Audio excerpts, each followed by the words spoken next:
দুইজন উদ্যোক্তা আত্মহত্যা করেছে। খুঁজবো না চাকরি, উদ্যোক্তা হয়ে চাকরি দেব। জিএমআইটির সাথে প্রোডাক্ট বিষয়টা কেন আসবে? জিএমআইটি কিন্তু 2016 সালে ফ্রিল্যান্সিং নিয়ে যাত্রা শুরু করে। আমরা প্রায় 500 ফ্যাক্টরির সাথে চুক্তিবদ্ধ হয়েছি। আমাদের উদ্যোক্তারা হচ্ছে প্রায় ক্ষেত্রে নবীন, তো আমাদের কোম্পানির তরফ থেকে এখনই টোটালি নিষিদ্ধ। কেউ বেতন না পেয়ে থাকলে বা কোনো অভিযোগ থাকলে জানান, এরকম একটা পোস্ট আপনি করেছেন। আসসালামু আলাইকুম সুপ্রিয় দর্শক, দৈনিক বায়ান্নর নিয়মিত আয়োজনে আমি নুজাত ফাইরুজ আপনাদের সবাইকে জানাই স্বাগতম। দ্বিতীয় পর্বে আমাদের সাথে আবারও উপস্থিত আছেন জিএমআইটির সম্মানিত চেয়ারম্যান জনাব মোহাম্মদ কামরুল কায়েস চৌধুরী। স্যার, আপনাকে অসংখ্য ধন্যবাদ দ্বিতীয়বারের মতো আমাদের সাথে উপস্থিত থাকার জন্য। অসংখ্য ধন্যবাদ নুজাত আপনাকে এবং অসংখ্য ধন্যবাদ দৈনিক বায়ান্না মাল্টিমিডিয়ার সকল দর্শককে। স্যার, খুঁজবো না চাকরি, উদ্যোক্তা হয়ে চাকরি দেব, এই প্রোগ্রামটাতে মূলত আমরা বিভিন্ন উদ্যোক্তা বা এন্টারপ্রেনার কিংবা বিভিন্ন প্রতিষ্ঠানের একদম স্টার্ট আপ থেকে শুরু করে তাদের স্ট্রাগল পিরিয়ড এন্ড তাদের যে সাকসেস হিস্ট্রিটা সেটা নিয়ে আমরা আলোচনা করি। আজকের টপিকটা একটু ডিফারেন্ট হতে যাচ্ছে, সেটা হচ্ছে সব প্রতিষ্ঠানের যেরকম সুনাম আছে, প্রত্যেকটা প্রতিষ্ঠানের বিভিন্ন নেগেটিভ ইমপ্যাক্ট বা বিভিন্ন সমালোচনার বিষয় থাকে। সো যদি আপনি আমাদেরকে অনুমতি দেন তাহলে আজকে আমরা জিএমআইটি বা আপনার যে প্রতিষ্ঠান সেটা নিয়ে যেই নেগেটিভিটি বা সমালোচনাগুলো নিয়ে কথা বলতে চাই। আচ্ছা আচ্ছা, অবশ্যই। তো এক্ষেত্রে একটু বলতে চাই, সেটা হচ্ছে যে নেগেটিভিটি এই বিষয়টা আসলে সব ক্ষেত্রেই থাকে অল্প স্বল্প। আল্লাহ রাব্বুল আলামিন দিন দিয়েছেন, সাথে রাত দিয়েছেন, আলো দিয়েছেন তো অন্ধকার দিয়েছেন, গ্রীষ্মকাল আসে তো বর্ষাকালও আসে। সো কিছু সমালোচনা থাকবেন, এটা হতেই পারে না। আমি বলবো যে নির্দ্বিধায় সকল কোয়েশ্চেন করতে পারেন এই ব্যাপারে। Thank you. আপনার কাছে আমার ফার্স্ট কোয়েশ্চেনটা হচ্ছে, জিএমআইটি বলতে আমরা বুঝি আইটি আর টেকনোলজি রিলেটেড কিছু। সো সেক্ষেত্রে জিএমআইটির সাথে জিএমআইটির ছেলেমেয়েরা বিভিন্ন সেনসিটিভ প্রোডাক্ট নিয়ে কাজ করে আমরা যতটুকু জানি। সো আমার কোয়েশ্চেনটা হচ্ছে, জিএমআইটির সাথে প্রোডাক্ট বিষয়টা কেন আসবে, এটা যদি একটু আমাদের দর্শকদেরকে ক্লিয়ার করতেন। আচ্ছা আচ্ছা, খুবই চমৎকার একটা কোয়েশ্চেন করেছেন। এক্ষেত্রে আমার যে বিষয়টা সেটা হচ্ছে যে আমাদের কনসেপ্টটা আগে আসলে বুঝতে হবে। জিএমআইটি কিন্তু 2016 সালে ফ্রিল্যান্সিং নিয়ে যাত্রা শুরু করে। পরবর্তীতে আমরা চমৎকার একটা কোর্স অ্যাড করি, সেটা হচ্ছে উদ্যোক্তা প্রশিক্ষণ কোর্স, যেটাকে আমরা বলছি এন্টারপ্রেনার ইন্টার্নশিপ কোর্স। আপনি দেখেন যে যতগুলো গুরুত্বপূর্ণ প্রফেশন আছে, আমি ডাক্তার, সাথে ইন্টার্নশিপ আছে, ইঞ্জিনিয়ার ইন্টার্নশিপ আছে, লয়ার ইন্টার্নশিপ আছে, বাট পৃথিবীর সবচেয়ে গুরুত্বপূর্ণ ব্যবসায়িক এই প্রফেশনাল ক্ষেত্রে কোনো ইন্টার্নশিপ নাই কিন্তু। বাট বাংলাদেশে ফার্স্ট টাইম জিএমআইটি নিয়ে আসছে চমৎকার ইন্টার্নশিপ কোর্সটা।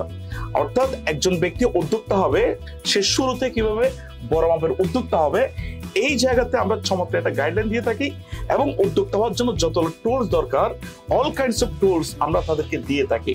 এই ক্ষেত্রে যেমনটি ধরতে পারেন, সেটা হচ্ছে যে আইটি রিলেটেড কিছু নলেজ তার থাকা দরকার, যেমন graphics design, content writing, social media marketing, video editing, এগুলো আমরা তাদেরকে শেখাই। পাশাপাশি যেটা খুবই গুরুত্বপূর্ণ, যেটা না হলেই নয়, সেটা হচ্ছে একটা সেরা প্রোডাক্ট। এটা হইতে পারে অনলাইন প্রোডাক্ট, হইতে পারে অফলাইন প্রোডাক্ট। এটা না হলে তো আপনি উদ্যোক্তা হইতে পারবেন না।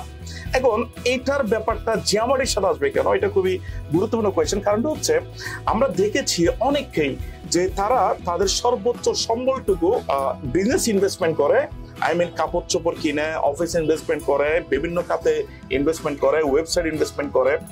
পরে দেখা যাচ্ছে তার প্রোডাক্টটা মার্কেট খাইতেছে না, অর্থাৎ মার্কেটে যাচ্ছে না প্রোডাক্টটা।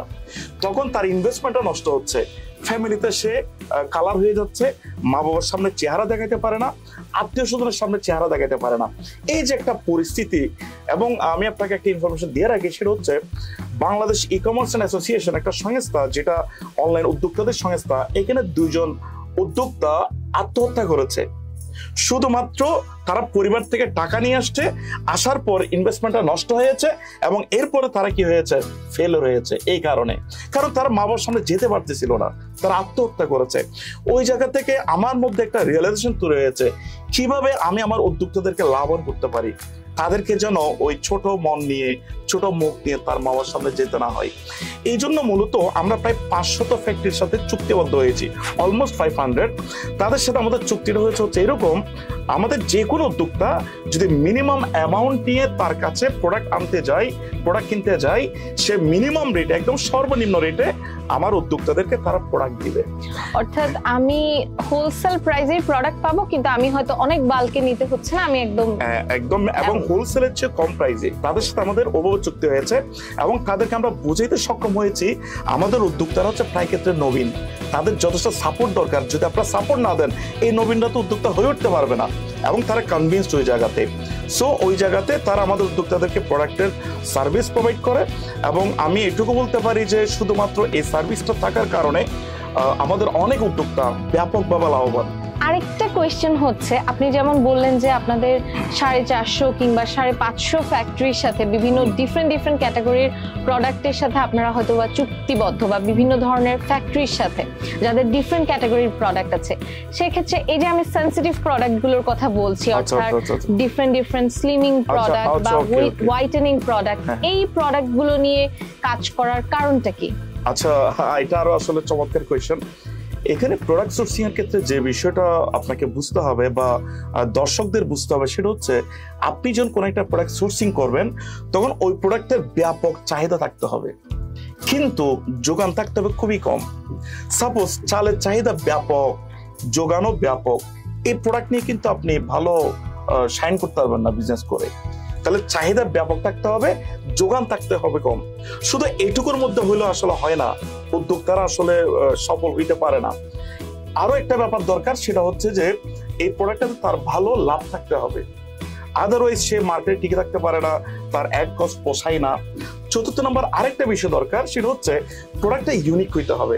সাপোজ আপনি চিন্তা করলেন যে এই প্রোডাক্ট খুবই ভালো প্রোডাক্টটার ব্যাপক চাহিদা আছে, কিন্তু আপনি যে মার্কেট ধরলেন 2 সপ্তাহের মধ্যে অন্য কেউ প্রোডাক্টটা নিয়ে হাজির, তাহলে মার্কেটটা টাচ করার ক্ষেত্রে আপনি ভূমিকা রাখছেন, কিন্তু রেজাল্টে নিয়ে যাচ্ছে আরেকজন এসে। সো ওই জায়গাতে এসে আমি বলবো, বিশেষ করে করোনার সময়ে যখন সকল ব্যবসা বাণিজ্য অফ, আমরা কিন্তু 500 ফ্যাক্টরির সাথে চুক্তিবদ্ধ হয়েছি, কেউ স্যান্ডেল, জুতা, কেউ কাপড়, অল কাইন্ডস অফ প্রোডাক্ট। কিন্তু করোনার সময় ডাক্তাররা বলতেছে যে আপনি গরম মশলা চা খান, ডাক্তাররা বলছে আদার চা খান, সবার ব্যবসা কিন্তু বন্ধ। তখন দেখা যাচ্ছে কিছু লোক এই চা বিক্রির প্রতি ঝুঁকে গিয়েছে, পরবর্তীতে আরো অনেকেই এই ব্যবসার প্রতি ঝুঁকে গিয়েছে।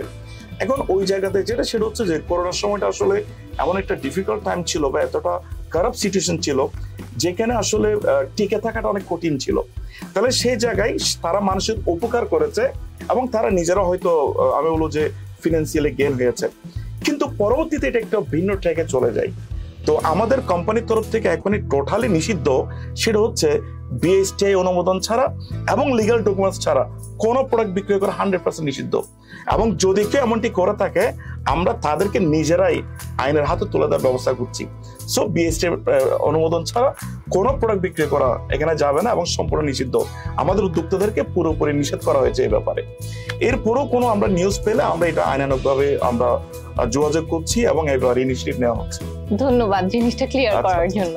আমার লাস্ট একটা কোয়েশ্চেন, সেটা হচ্ছে, আপনাদের একটা গ্রুপে দেখলাম কেউ বেতন না পেয়ে থাকলে বা কোনো অভিযোগ থাকলে জানান, এরকম একটা পোস্ট আপনি করেছেন। হ্যাঁ, আমি নিজে দিয়েছি পোস্ট। ওটা যদি একটু ক্লিয়ার করতেন, বিষয়টা আসলে কি? আচ্ছা, ইন্টার্নশিপের জায়গাতে আসলে জিএমআইটি কিন্তু কোনো প্রোডাক্ট বিক্রি করে না, জিএমআইটি কিন্তু শুধুমাত্র প্রশিক্ষণ প্রদান করে। এখন দেখা যাচ্ছে যারা উদ্যোক্তা হয়ে সফল, ইন্টার্নশিপটা মূলত তাদের মাধ্যমে হচ্ছে।